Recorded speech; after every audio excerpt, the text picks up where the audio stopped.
আসসালামু আলাইকুম গাইস, আপনারা সবাই কেমন আছেন? আমি ভালো আছি আলহামদুলিল্লাহ। তো আজকে বানাবো আমি সবজি দিয়ে খিচুড়ি। চলুন দেখে নেওয়া যাক। তো একটা প্যান বসিয়ে দিলাম, দিয়ে দিলাম পরিমাণ মতো তেল, দিয়ে দিলাম তেজপাতা ও গোটা মশলা, দিয়ে দিলাম পেঁয়াজ কুচি। এগুলোকে একটু ভালোভাবে নাড়িয়ে নেব। দিয়ে দিয়েছি স্বাদ মতো লবণ, এগুলোকে ভালোভাবে একটু নাড়িয়ে নেব। দিয়ে দিয়েছি 3 চামচ আদা রসুন বাটা, এগুলোকে আবারও ভালোভাবে নাড়িয়ে নিলাম। এখন দিয়ে দিলাম হলুদের গুঁড়ি, মরিচের গুঁড়ি, ধনের গুঁড়ি, দিয়ে দিয়েছি গরম মশলার গুঁড়ি। এগুলোকে আমি একটু ভালোভাবে কষিয়ে নেব। দিয়ে দিলাম একটু পানি, মশলাটাকে আমি একটু ভালোভাবে কষিয়ে নেব। দিয়ে দিলাম 2টা টমেটো কুচি, আবারও নাড়িয়ে নিলাম।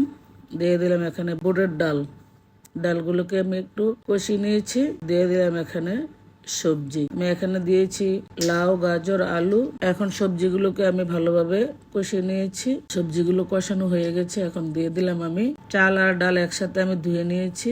এখানে আমি দিয়ে দিলাম চালগুলো। তো এখানে চালগুলোকে সবজির সাথে আমি ভালোভাবে মিক্স করে 5 মিনিট ভেজে নিয়েছি।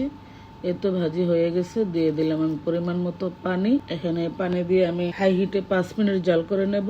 তারপর চুলার আঁচটাকে আমি কমিয়ে দিলাম, একটা ঢাকনা দিয়ে ঢেকে দিলাম। এখানে আমি 20 মিনিট এটাকে লো হিটে জাল করে নেব। লো হিটে 20 মিনিট জাল করার পর দিয়ে দিয়েছি আমি কাঁচামরিচ। পানি শুকিয়ে আসছে, দিয়ে দিলাম ধনেপাতা কুচি।